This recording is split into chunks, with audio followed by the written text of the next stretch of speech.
Singapore போன்ற நாடு என்ன ஆகுதுன்னா முதல்ல அவங்க தான் வந்து பொருளாதார தாராளமயமாக்கலை கொண்டு வராங்க. அதனால தான் வேகமாக டெவலப் ஆச்சு. அதே போல் தான் துபாயும் பொருளாதாரத்தை தாராளமயமாக்கி எல்லா நிறுவனங்களும் யார் வேணாலும் வந்து பிஸ்னஸ் பண்ணுங்கன்ற மாதிரி எல்லாம் கொண்டு வந்தோடனே தான் செல்வ செழிப்பு மிக்க நாடாக துபாயும் மாறிச்சு, சிங்கப்பூரும் மாறிச்சுன்றதெல்லாம் நமக்கு தெரியும். ஆனால் இது போன்ற சின்ன நாடுகளில் என்ன ஒரு சிக்கல்னா மேன் பவர், எல்லாத்துக்கும் தேவையான வேலையாட்கள் கிடைக்க மாட்டாங்க. சரியா?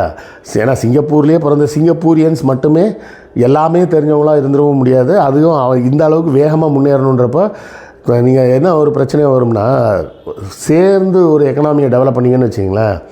அதாவது இப்போ ஒரு நிறைய காலேஜஸை ஓப்பன் பண்ணி ஐடி ரிலேட்டடான எஜுகேஷனெல்லாம் கொண்டு வந்து அந்த மாணவர்கள் வெளியே வர போகிற நேரத்தில் ஒரு ஐடி காரிடாரை ஓப்பன் பண்ணி நிறைய ஐடி கம்பெனிஸை கொண்டு வந்தீங்கன்னா உடனே அவங்களுக்கு வேலை கிடைக்கும். அந்த கம்பெனிகளும் பல கோடிகளை இன்வெஸ்ட் பண்ணி போடும்போது அவர்களுக்கு வேலைக்கு ஆள் வேணும்.